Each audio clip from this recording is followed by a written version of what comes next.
Kisah pertama ni yang saya nak bacakan datang daripada Rini, berkongsi pengalaman seram yang mana beliau pernah menghadiri satu birthday party. Birthday party ni diadakan dekat rumah kawannya lah. Dan ini berlaku di Singapura. Kata Rini, Casey boleh tak bacakan pengalaman saya yang singkat ini, tapi saya rasa ini sangat seram. Pengalaman menghadiri perjumpaan ataupun birthday party lah. Katanya perjumpaan birthday kurang sesuai, tapi mungkin acara majlis hari sambutan hari lahir teman Rini yang diadakan di rumah temannya.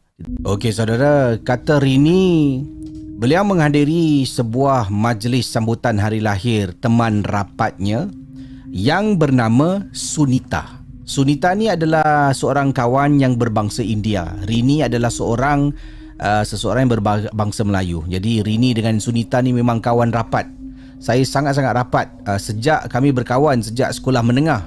Sampailah kami tamat pengajian dan kami masing-masing dah bekerja. Bila ada majlis kelahiran setiap tahun, kami akan undang antara satu sama lain. Tapi sekarang ni ketika saya hadiri majlis ni, saya masih berada di sekolah menengah. Jadi Sunita ajaklah saya dan kawan-kawan yang lain untuk pergi ke rumahnya. Kata, Sunita ajak Rini, betul Rini pergi ke rumah Sunita. Sunita ni tinggal di sebuah rumah banglo yang besar keluarganya memang keluarga yang berada. Dipendekkan cerita, apa yang berlaku, parti dianjurkan dekat bahagian luar rumah. Jadi bahagian luar rumah Sunita ni ada taman, a very nice small garden. Dan dekat situ mereka buatlah barbecue, kita datang boleh makan, kita boleh bersembang dan mereka adalah permainan games yang dilakukan. Saya bukan pertama kali pergi rumah Sunita. Dah beberapa kali saya pergi ke rumah Sunita. So what happened was, Sunita ada seorang nenek saudara yang tinggal bersama dengan dia. Dan saya tahu tentang cerita nenek saudara ni lah. Yang mana kalau boleh saya berikan sedikit penjelasan, anak-anak kepada nenek saudara, bukan nenek dia ini nenek saudara, telah pun melepaskan tanggungjawab untuk menjaga nenek saudara dia ataupun menjaga ibu mereka, dan ibu Sunita telah pun mengambil nenek saudara ni untuk dijaga. Jadi nenek saudara ni tinggal bersama dengan mereka. So, tapi dia ni jarang-jarang sangatlah saya nampak dalam rumah. Seringkali dia berada dekat tingkat 2, dekat dalam bilik dia, dan akan diuruskan oleh pembantu rumah. Sebabnya dia memang jenis yang kena duduk dalam bilik, tak boleh banyak bergerak. So pada malam tu, saya datang birthday semua dan saya pun tiba-tiba terasa nak buang air kecil. Macam biasalah, kata kawan dapat. So saya pun dah tahulah toilet dia dekat mana, nak masuk pintu mana.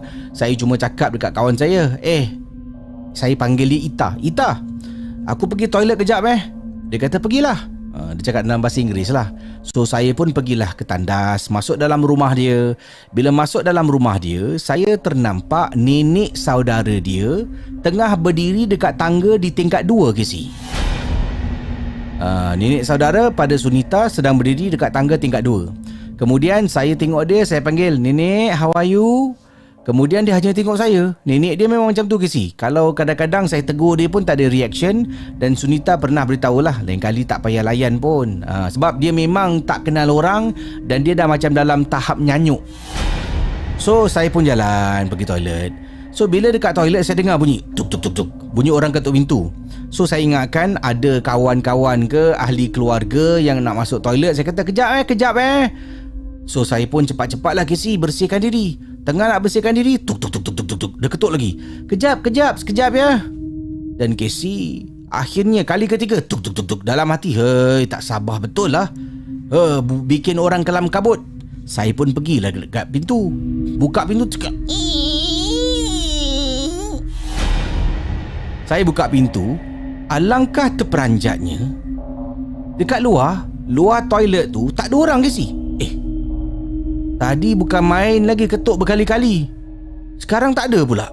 Saya tengok kiri, tengok kanan, saya jalan.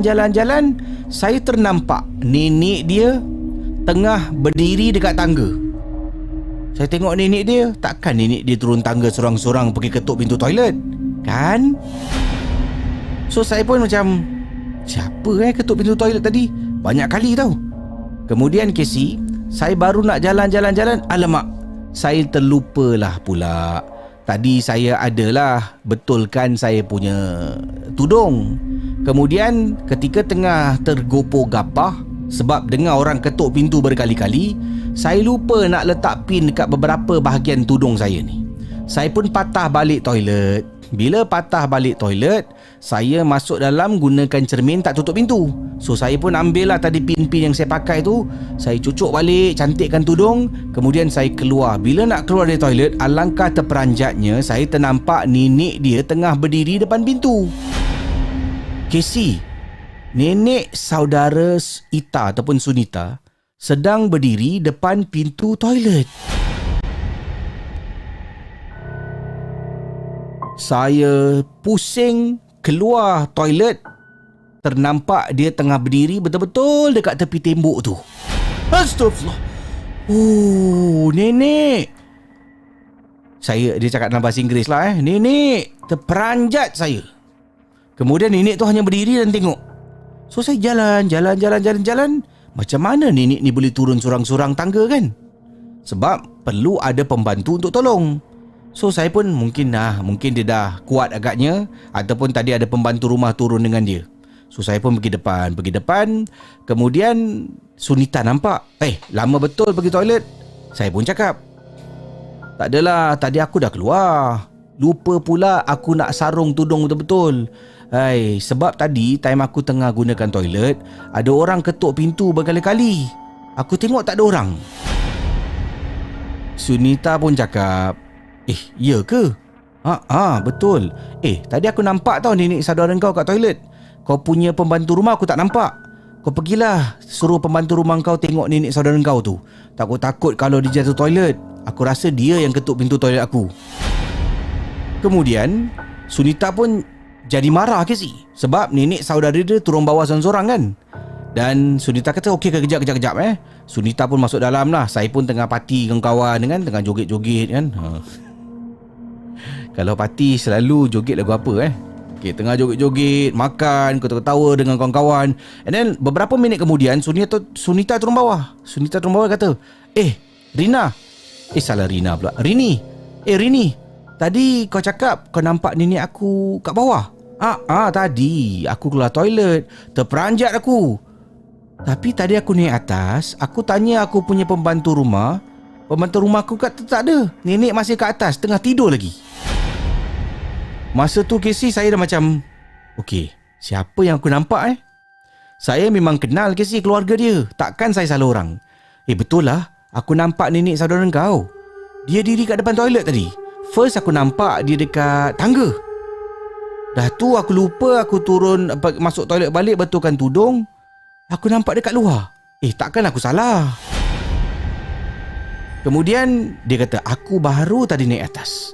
Aku jumpa pembantu rumah, aku cakap, kenapa tadi tinggalkan nenek sorang-sorang kat bawah? Kemudian dia kata, tak, nenek dari tadi tengah tidur kat atas katil. Aku pun nampak nenek aku tengah tidur. Dan saya cakap, dah lah. Tak apalah, nanti aku cerita lagi mungkin salah orang agaknya. Casey, kita pun partilah Casey. Sampailah pukul 11 malam.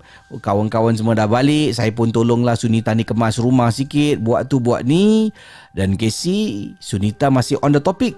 Tadi serius kau nampak nenek aku? Aku bukan nak bohong Sumpah aku nampak. Tapi kan aku tak rasa nenek kau lah. Sebab bila aku tengok dia macam tak layan aku gitu. Seram pula tu. Casey, itulah pengalaman peristiwa saya, kata Rini. Terima kasih kerana sudi membaca pengalaman saya.